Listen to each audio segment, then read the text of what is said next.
अधीरता तज दीजिए जब हम सत ना हो यह विचार तत्सार सुख दुख धर्म धर्म सब वर्ते असई माय दुखिया बस ज्ञान जिनको राह बताइए दया धरि करो सुझाइए लेहु परख पद सोय सत्यशील दया सहित धीर विचार सुजान जेत जो सब परखिया सो पारख पहचान परख भूमिका भिन्न है मिले न काहु को भाई परखत परखत हंस को ता भूमिका को पाए जाते सकलो परखिया सो पारख निज रूप विचार पूरण दास कयो पांच चतुर्देह जल या को नासिक जान या में रह अति का समा भयो वाच विचारे जोय सदा निर्मल सत्संग करी संत विवेकी सोय पूर्ण गुरु प्रसाद ते तिरजा भया तमाम सोई हम तुम सो कहा पारक सदा यमान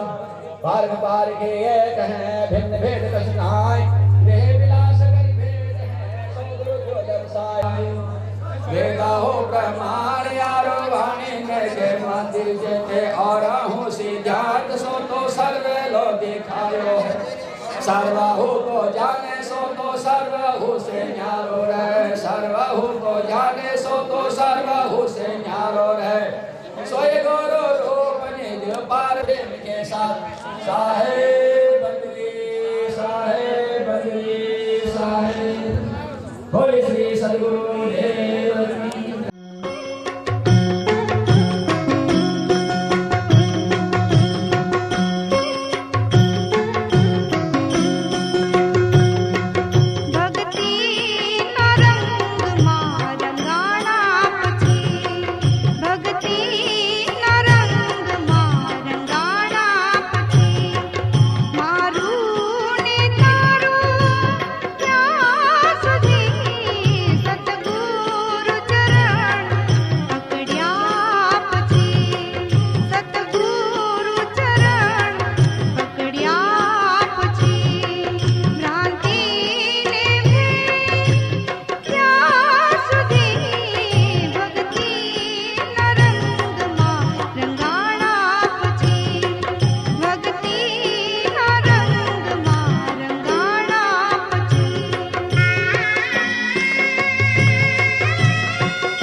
वालजी भाई रमेश भाई ने निर्वाण तिथि निमित्ते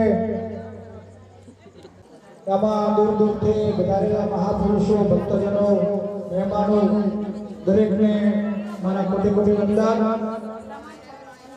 काला थे जो है नदी जहाँ हुआ संतों ने मारी नम्र विनंती भक्तों ने क्या अपने दरेक महापुरुषों ना सक्षम साबरमाना छे भजन साबरमाना छे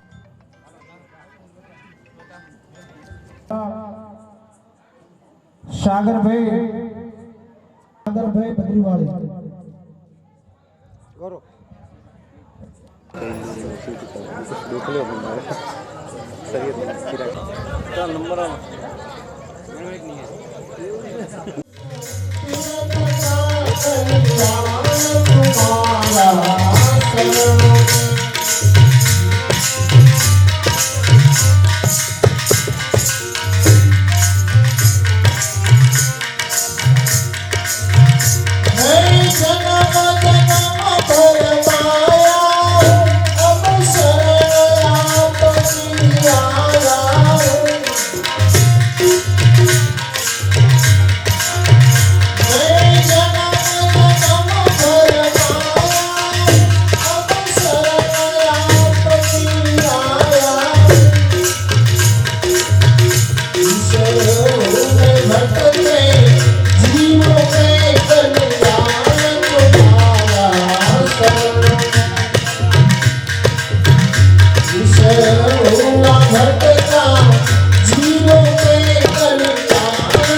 तेरे मन के तरंग मार ले बस हो गया भटक आदत पूरी सुधार ले बस हो गया भटक मन के तरंग मार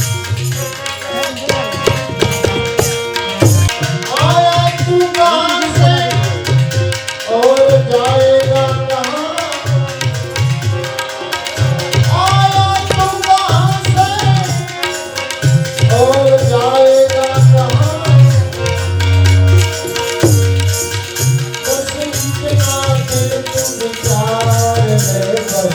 हो गया भजन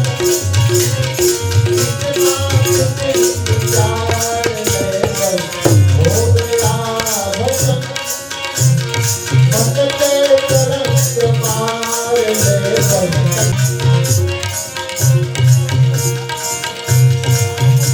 कोई तुझको बुलाता है तो सुन कर लेना समा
साधु संत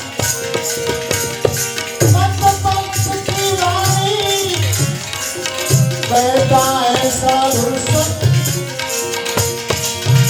आवाणी प्रसाद साधने पर हो गया भजन वाणी प्रसाद साधने पर हो गया भजन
વધારેલા હરિ ગુરુ સાહેબની જય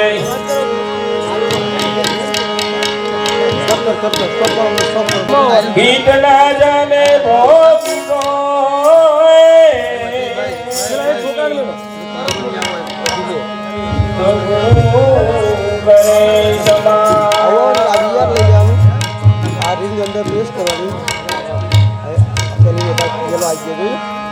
માઇક્રોફોન હાર્યું આ બનાવતો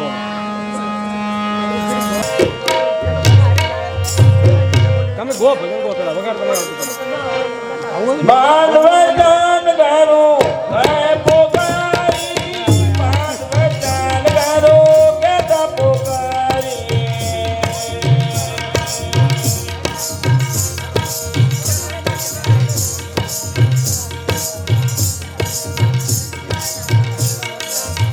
अपना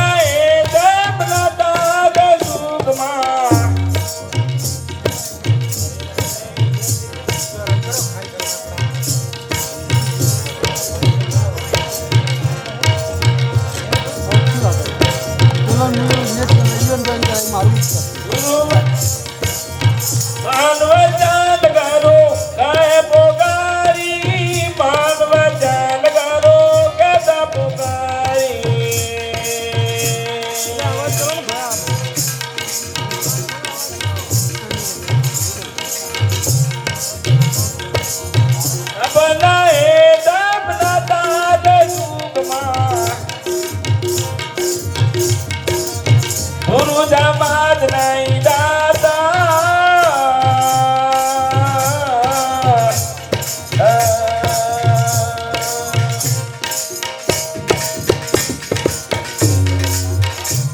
खेमा ये वगैरह और खेमा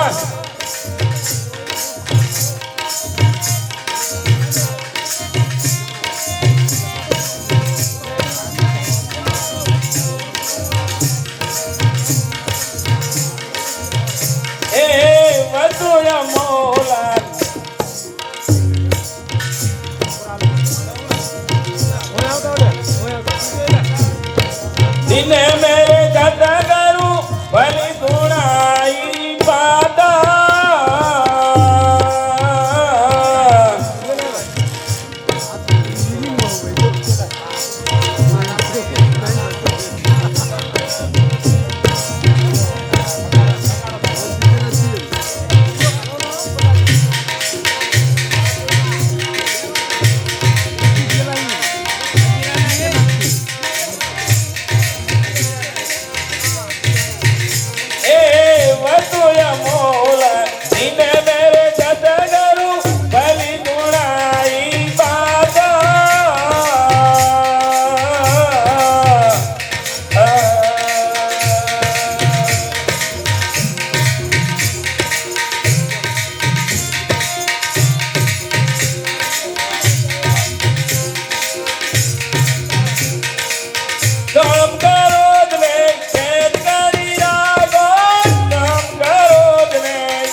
समागम हे घर भूत राजा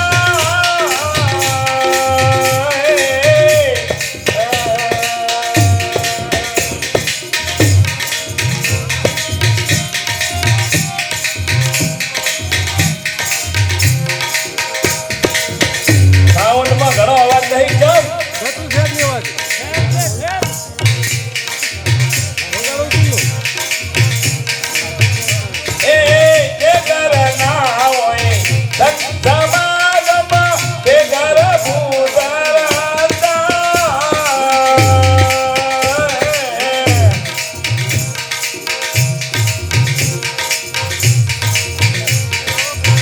આદુ બોરે રે ઉમાદી આદુ બોરે રે ઉમાદી की जय। હજુ તો છે. परम आदरणीय संत समाज, धर्म प्रेमी बंधुओं, धर्माता और बहनों, मैं भी अपना विचार आपके सामने रखने जा रहा हूँ। मानव मात्र के कल्याण के लिए सदगुरुदेव एक साथी में कहते हैं,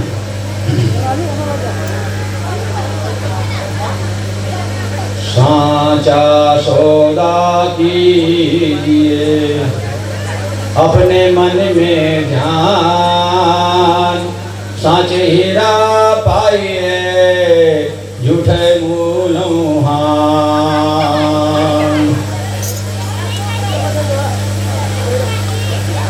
सदगुरुदेव कहते हैं कि साचा सौदा कीजिए। सौदा तो खरीदते हैं लोग, पर नकली खरीद लेते हैं। जो व्यवहारिक जो सामान है उसमें भी लोग, कई लोग तो समझते नहीं, मात खा जाते हैं, उसमें नकली सामान ले आते हैं। जबकि नकली सामान नहीं देना चाहिए। पैसे आप नगद दे रहे हो, उधार नहीं दे रहे हो, और फिर भी नकली सामान लाते हो। तो यहाँ ये व्यवहार की बात, ये भी हकीकत है कि मनुष्य को असली सामान ही लेना चाहिए, सोच समझ के लेना चाहिए। बहुत से लोगों को तो सब्जी लेने का भी ढंग नहीं होता है कि सब्जी भी ऐसी ले आते हैं जो कि आधी फेंकनी पड़ती है, खराब फल भी ले लेते हैं।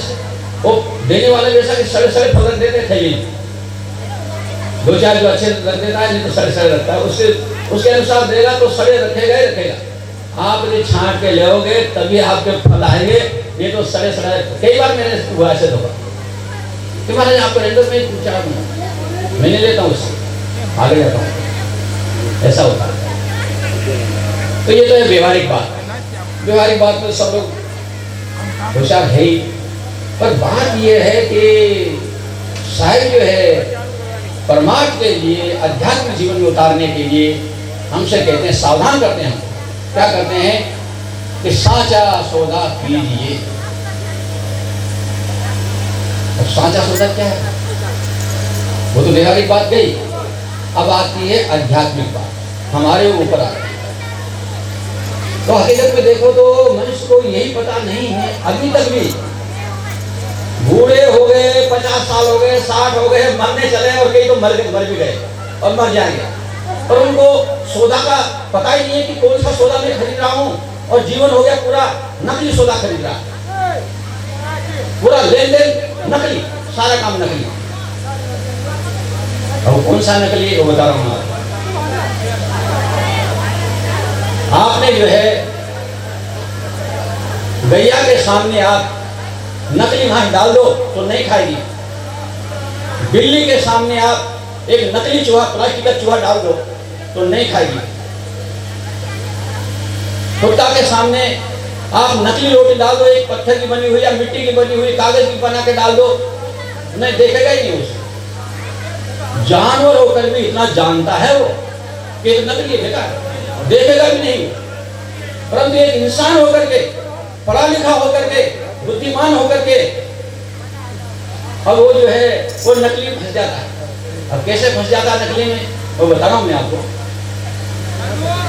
कि नकली देवी देवता और नकली तुम्हारा भगवान, नकली तुम्हारा ठाकुर, नकली तुम्हारी ठुकरानी, नकली तुम्हारा गणेश, श्रेष्ठ वेश, ये सब नकली झूठा, एकदम 100% झूठ। इसको कोई मैं पक्षपात से नहीं कह रहा हूँ, मैं तो हकीकत कह रहा हूँ, ये 100% झूठ है।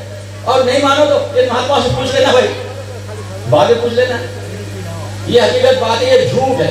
जो भी आदमी उसमें फंसा हुआ है, और मैं देखता हूँ कई लोगों को देखा मैंने, जो कबीरपंथी है उनके घर में भी देखा है, उन्होंने भी एक अलमारी में सजा रखा है, क्या भगवान की फोटो रखी है और उसमें आरती करते हैं, अगरबत्ती जलाते हैं। हम कहाँ सत्संग करते हैं, कहाँ भजन गाते हो, और भजन गाते हैं खूब, गला फाड़ फाड़ के भजन गाता है कि मैं इतना होशियार हूँ। काहे का होशियार, तो पागल है, ये कैसा सौदा खरीद रहा है, नकली। अरे जो जानवर ही जानता है कि नकली चूहा है, नकली रोटी वो नहीं खाता है, और ये नकली के सामने सिर झुकाता है, नमस्कार करता है, दंडवत प्रणाम करता है। और जो संत महात्मा मिल जाएंगे उनसे नमस्कार नहीं करेगा, उधर मुंह करके निकलेगा। एक दिन से नमस्कार करूंगा तो कुछ लेना देना पड़ेगा, भी भोजन के लिए कहना पड़ेगा इनसे, तो इसलिए मुंह फेर लेता है, क्योंकि वो असली चीज। अब ये कितनी बड़ी बात है, अपने आप को कभी निर्णय नहीं करता है वो आदमी कि मैं क्या कर रहा हूँ। एक पढ़ा लिखा आदमी होकर के भी, अब काय का पढ़ा लिखा, मैं तो पढ़ा लिखा नहीं मानता उसको, पैंट शर्ट पहन रखे बढ़िया अच्छा सजा धजा हुआ और हाथ जोड़ के खड़ा है पत्थर की मूर्ति के सामने, ठाकुर के सामने, या दुर्गा मैया के सामने, हनुमान जी के सामने हाथ जोड़ के खड़ा है, गिड़गिड़ा रहा है। और क्या मांग करता है ये भी सुन लो, हे दुर्गा मैया, हे हनुमान भैया, मेरे लड़के की नौकरी लग जानी चाहिए, और सबसे पहली बात तो यह है कि मेरा पड़ोसी तो मर ही जाना चाहिए, ये देखो, और केस में मेरा विजय होना चाहिए, केस मेरी तरफ उठना चाहिए, मेरा प्लाट बिक जाना चाहिए, मेरा मकान बन जाना चाहिए, मेरी नौकरी लग जाना चाहिए। इतने कई एक दरखास्त लगा के आता है मूर्ति के सामने, जबकि वहां कोई कहने सुनने वाला कुछ भी नहीं है, कोई आश्वासन नहीं दे रहा है, फिर भी गिड़गिड़ा रहा है। एक पढ़ा लिखा होकर के अब कहाँ पढ़ाई लिखाई उसकी, पढ़ा लिखा नहीं मानता हूँ, बहुत गधा है, हकीकत ये बात। इसलिए कवि ने कहा है कि पढ़ लिख कर डिग्री लिया और साइंस की कई बार, पर पत्थर पूजन ना मिटा, करे रोज नमस्कार, करे रोज नमस्कार, समझता उसमें ईश्वर, और साइंस ने बतला दिया है कोरा पत्थर। कह प्रेमी कबीराए समझ में कुछ नहीं आए, अरे इनसे तो अनपढ़ ठीक है, खाक में मिली पढ़ाई। अब इतने दिन तक उसने पढ़ाई किया, 25-30 साल तक पढ़ाई करता लड़का, खूब डिग्रियां प्राप्त करता है, और फिर भी वो नकली देवी देवता, नकली ठाकुर के सामने गिड़गिड़ा रहा है, उनको सब कुछ मान रहा है, सिर पे चढ़ा, और असली बात को नहीं सुन पाता है, सत्संग की बात को नहीं सुनता है, ज्ञान की बात को नहीं सुन पाता है, संतों की बातों को नहीं सुनता है, उनसे डरता है कि इनको घर में ले जाऊंगा तो खिलाना पड़ेगा। भाई पत्थर पे नहीं है वो, अब पत्थर की पूजा इसलिए करते हैं कि वो मांगता नहीं है, खाता भी नहीं है, जो चढ़ाओ तो खुद ही खा लेता है, इसलिए सस्ता ले लिया उसने सौदा, इसलिए उसमें मन लगा लिया, जबकि ऐसी बात नहीं। इतना डरता है आदमी, मैं देखता हूँ कहीं मोटर में चलता हूँ तो और भी लोग चलते हैं मोटर में, साथी लोग, तो क्या करते हैं, कहीं मंदिर आ गया तो वहां से नमस्कार कर लेते हैं मोटर में बैठे बैठे, और ट्रेन में होंगे तो ट्रेन में से चाहे जो देवता का मंदिर 2 किलोमीटर हो, 3 किलोमीटर हो, और वहां से नमस्कार कर लेते हैं। क्यों? डरता है उसके बारे, और संत हमारे डरता नहीं। क्यों डरता है? डरने का कारण बताऊं मैं आपको। डरता यूं है कि यदि इसको मैं नमस्कार नहीं करूंगा तो ये 2 प्रकार के नुकसान कर सकता है मेरा, जबकि उधर से कोई नुकसान कुछ नहीं है, ऐसी झूठ बात। क्या नुकसान? एक तो जन और एक धन। जन कहते हैं हमारे कुटुंब परिवार ऐसा डिफरेंट डाल देगा, लड़ाई झगड़ा करके बर्बाद हो जाए, और यह धन नौकरी, बिजनेस, व्यापार, इसमें भी घाटा डाल देगा। ये वो अपने मन से सोचता है, नहीं तो वहां तो कुछ भी नहीं। जब हम ब्रह्मपुर जाते हैं तो एक नदी पड़ती है, उस नदी का नाम है नर्मदा। तो पहले से लोग तैयार हो जाते हैं, कपड़ा, नारियल और पैसा, और खिड़की में से फेंकते हैं, इधर फेंकते हैं, वो इधर फेंकते हैं। कितनी बुद्धि उनकी खराब हुई। ये अच्छी बुद्धि है, 26 वाली बुद्धि। नदी में पानी भी फेंक रहे हैं। मैं कई लोगों से पूछता हूँ कि भैया ये पानी में फेंक रहे हो, ये तो मनुष्य के काम आने वाली चीज है, ये पानी में क्या काम आई? ये साहब ये तो हम नहीं जानते हैं, पर ये लोग वो फेंक रहे हैं तो इसलिए हम भी फेंक रहे हैं।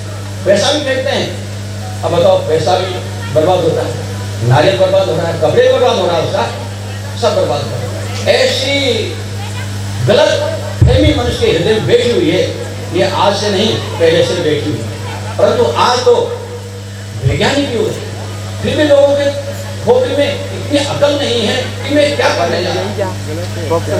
इसलिए साहब को कहना पड़ा कि साचा सौदा की नहीं। अरे सौदा ही करना है तो सच्चा करो, अपना कल्याण करो, संतों से मेल मिलाप करो, जिनसे कल्याण होने वाला है उनसे मेल मिलाप करो। कल्याण कैसे होने वाला है? इन संत महात्मा के माध्यम से कल्याण होगा आपका, सभी मनुष्यों का। अन्यथा इनके सिवाय भक्ति सब बेकार की भक्ति है। एक तो जड़ भक्ति और एक चेतन, दो प्रकार की भक्ति है। जिसमें जड़ भक्ति तो पूरा संसार कर रहा है। जड़ किसको कहते हैं? जो बोलता नहीं, चलता नहीं, देखता नहीं, खाता नहीं, पीता नहीं और उसके ऊपर समर्पित हो रहा है। कितना भोग हो, समर्पित हो रहा है। और जो खाता है, पीता है, सच्चा देवता है। सच्चे देवता हमारे माता पिता हैं, उनको नहीं मानता, उनको नमस्कार नहीं करेगा, चरण नहीं छुएगा। उसको शर्म लगेगी कि माँ बाप के कैसे चरण छूऊं, और संत महात्मा के भी चरण कैसे छूऊं? नहीं छूते हैं, नहीं ढोक लगाते हैं। आज देख लो, राम की महिमा ज्यादा क्यों है? गांव गांव घरों घर में राम की महिमा है, क्यों है? एक चौपाई में आया है कि प्रातः काल उठूं रघुनाथ, मात पिता गुरु नावई माथा। चारों भैया और चारों भैया की पत्नियां उठ करके सवेरे सवेरे और माता पिता के चरणों में नतमस्तक होते। ये आदर्श थे उनके, और राम को पूज रहा है पर इन आदर्श को जानता ही नहीं कि उनके आदर्श क्या थे। अब कितनी गलत बात है, रामायण को मानता है। एक मास्टर ने मेरे से शिकायत की, लड़के, क्या कहा उसने कि गुरुजी मेरा लड़का है ना यहाँ, तो मेरे से बोलता नहीं, और मैंने पढ़ाया लिखाया, मास्टर बना दिया उसको भी, और वो हेडमास्टर था बाप राजस्थान की बात। तो क्या कहता है कि साहब मेरे से बोलता नहीं। तो मैंने कहा भाई कोई अध्ययन भी करता है कि नहीं करता है, कोई ग्रंथ की धार्मिक जो पुस्तक है उनका अध्ययन? कहने नहीं, सब रामायण का पाठ वो भी करता है, रामायण का पाठ मैं भी करता हूँ, अध्ययन तो करता है। तो मैंने कहा रामायण में तो ये लिखा है कि प्रातः काल उठूं रघुनाथ, मात पिता गुरु नावई माथा। ये आदर्श है उनके, और वो जो है ये आदर्श अलग निकाल लिया उसने, आपसे बोलना ही बंद कर दिया उसने। तो ये मनुष्य की कमजोरी, क्यों कि मन में पवित्रता नहीं, मनुष्य में भाव ही नहीं। मनुष्य जो है घृणा की दृष्टि से देखना चाहता है, किसको? माता पिता को घृणा की दृष्टि से देखना चाहता है, साधु गुरु को घृणा की दृष्टि से देखना चाहता है, तो उसका कल्याण कैसे होगा? इसलिए कहा है कि दर्शन को तो साधु है। यदि दर्शन करना है तो संतों का दर्शन करो, जिनका त्याग और वैराग्य उनका दर्शन करो। दर्शन को तो साधु है और सुमरण को गुरु ज्ञान। यदि आपको सुमरण करना है तो गुरु का ध्यान क्या करो। यह भी हमने संध्या पाठ किया, ये क्या है? ये प्रार्थना है गुरुओं की, संत महात्माओं की। ऐसे वैसी बात नहीं है कि कोई गपशप लगाई हो। संध्या पाठ में पूरा में बंदना ही बनना है। प्रभु जी तुम जिन कौन छुड़ावे, हो सेवों का ज्ञान मोह पर दया निहारी। अभी क्या है? प्रार्थना है। तो ऐसी प्रार्थना करोगे तो हमारे मन में पवित्रता आएगी, अंतःकरण में पवित्रता आएगी, और संतों से प्रेम करोगे, संतों को घरों में बुलाओगे तो आपका घर भी पवित्र होगा, आपके बाल बच्चों का अंतःकरण पवित्र होगा। नहीं तो वो बेल के बेल ही रह जाएंगे, यह हकीकत बात है। इसलिए कहा है कि जागर गुरु की भक्ति नहीं, संत नहीं मेहमान, ते घर जमडेरा बिया जीवत भयामसान। जागर गुरु की भक्ति, जिस घर में भक्ति तो है पर किसकी भक्ति है? वही मोटों की भक्ति। मोटे कौन? हमारे भारत की खूबी है कि जो मर जाने के बाद उसकी जो है तस्वीर बनाएगा, बाप की माला डालेगा और आदर की दृष्टि से देगा। मर जाने के बाद, जीते जी नहीं।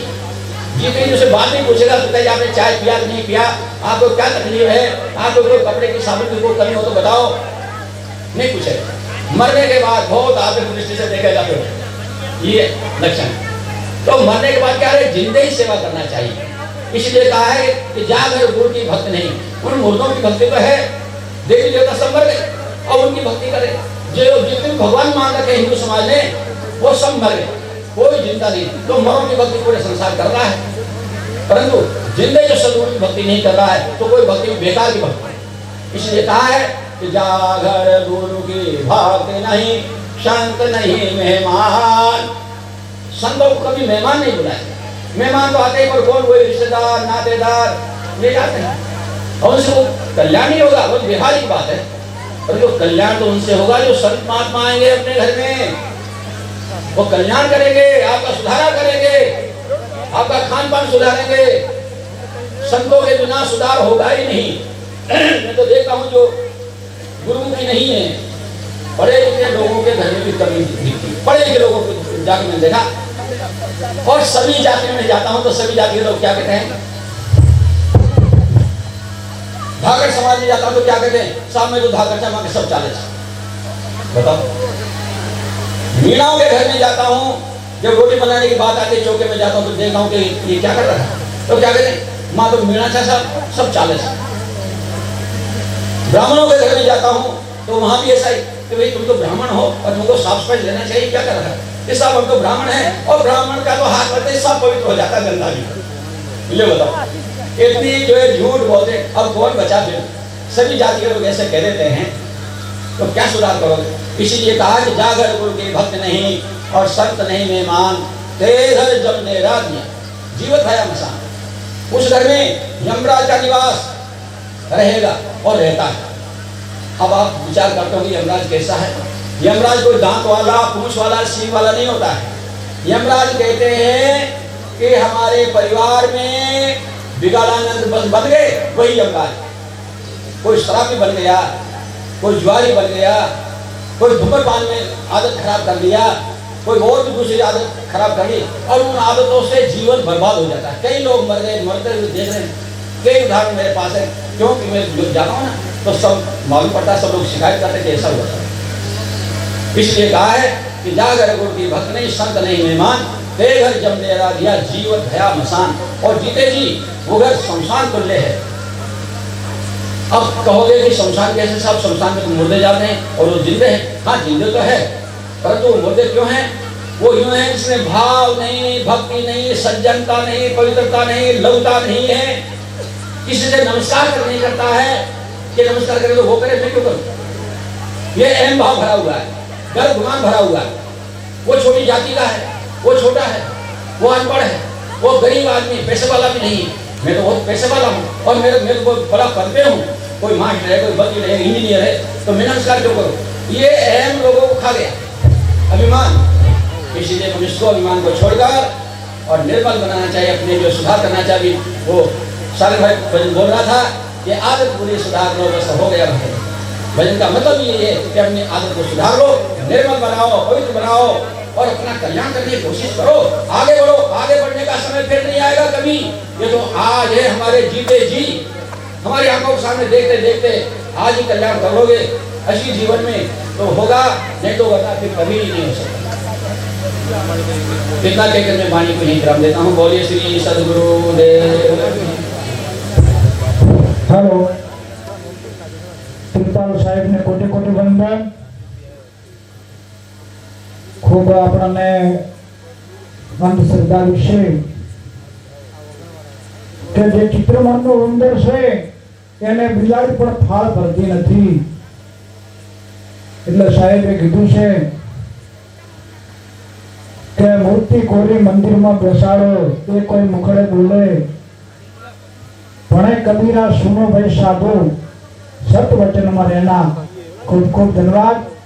હવે આપણે નારાયણદાસ સાહેબને વિનંતી કરા।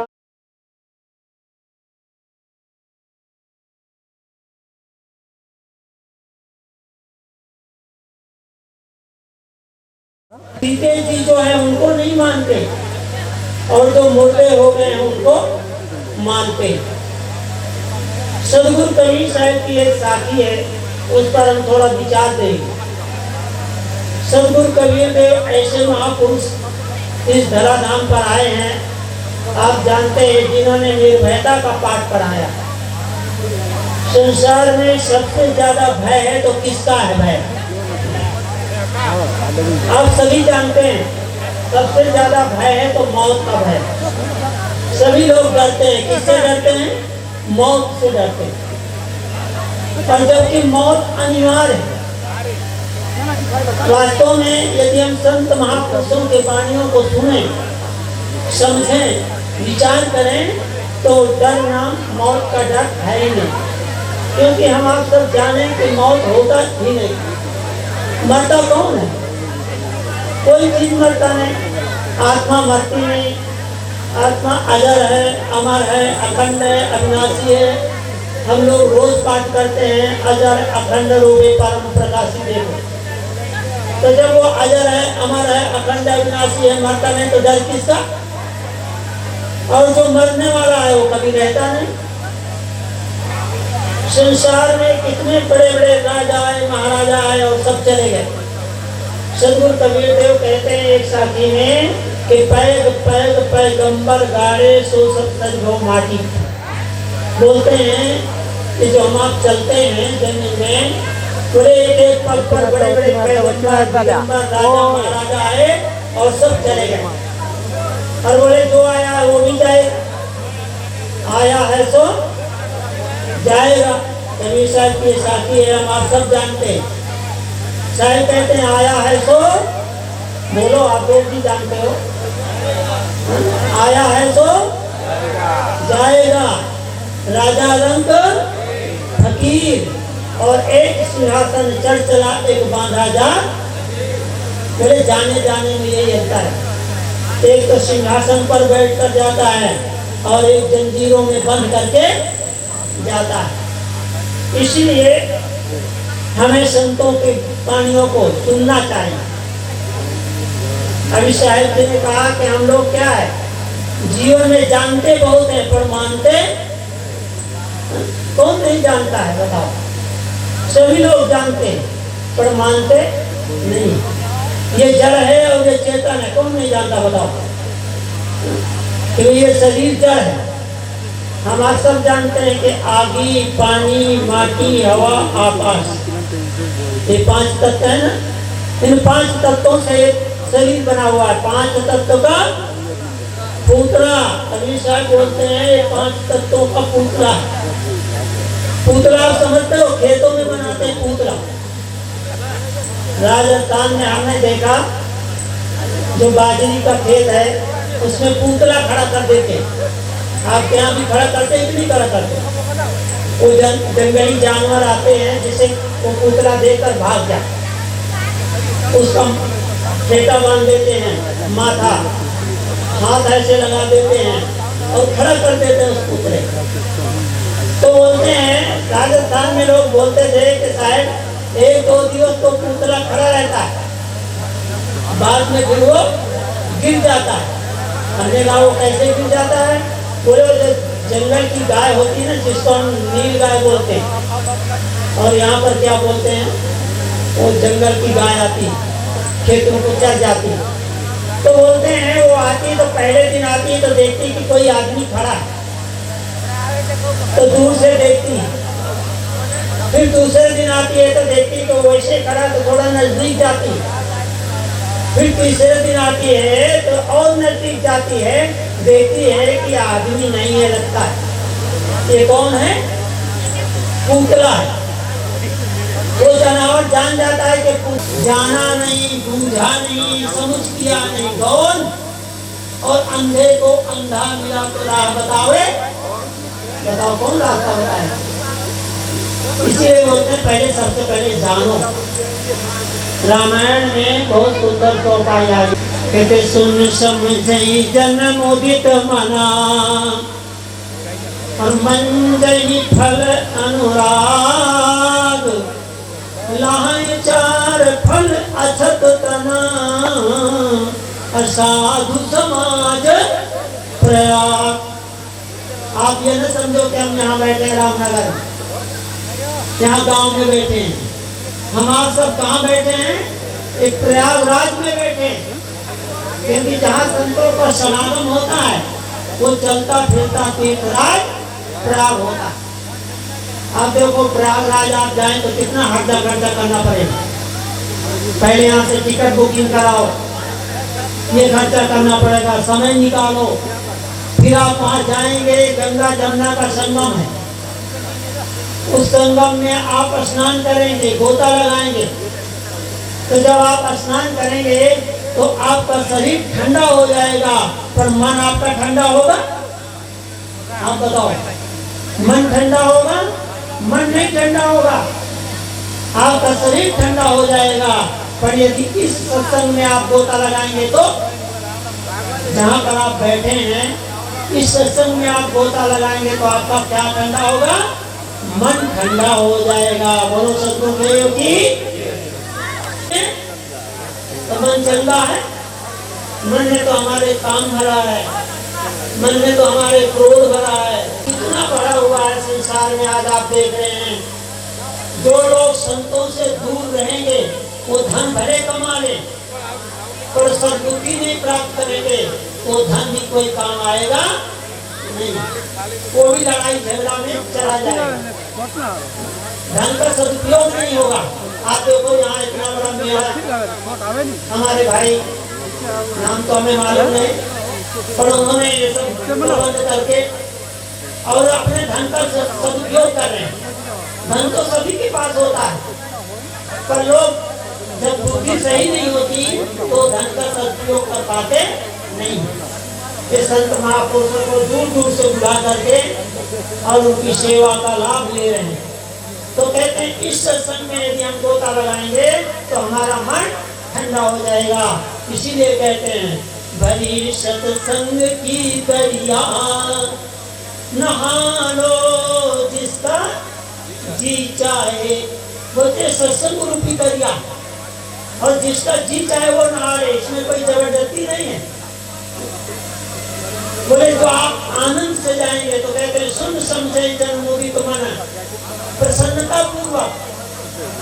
ऐसा नहीं कि भाई ने हमको बुलाया है तो हम लोग आ गए, नहीं, सत्संग में बिना बुलाए जाओ और भोजन में जब बुलावे तब जाओ। बोलो सतगुरुदेव की। अरे सत्संग तो सत्संग होता है, जहाँ से अच्छी बातें मिले वहाँ से ले लो। इसीलिए सत्संग में हमेशा जाना चाहिए, बिना बुलाए जाओ। हाँ, भोजन भंडारा है तो जब तक बुलावे ना तब तक मत जाओ, जब बुलावे निमंत्रण देवे तब जाओ। तो इसीलिए कहते हैं कि भाई भोजन के लिए तो बहुत तैयार, भोजन तो करते हैं 3 बार और भजन करने में 1 बार भी नहीं करते। भोजन करने के लिए 3 बार और भजन करने के लिए 1 बार भी नहीं। भजन चालू हो तो निद्रा देवी आ जाती है। बोलो सतगुरुदेव की। सौभाग्य से मिला रामायण में महाराज श्री राम कहते हैं कि बड़े भाग मानस तन पावा, असुर दुर्लभ सद्ग्रंथन गावा। बोलते बड़े भाग्य से मनुष्य भी पाए हैं।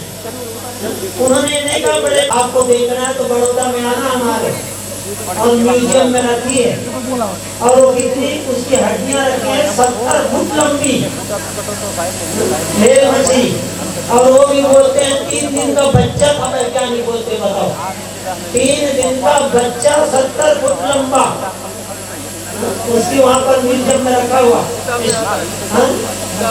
हाँ, वहाँ म्यूजियम में रखा बड़ौदा में, कमेटी बाग में। आप कभी आइए करपड़ी, और कभी क्या भी आ जाइए। हमारे पिता साहब जी का भी भंडारा है, और हमारा भी 9 तारीख को 9 जून को है। आप लोग सब पधारिए।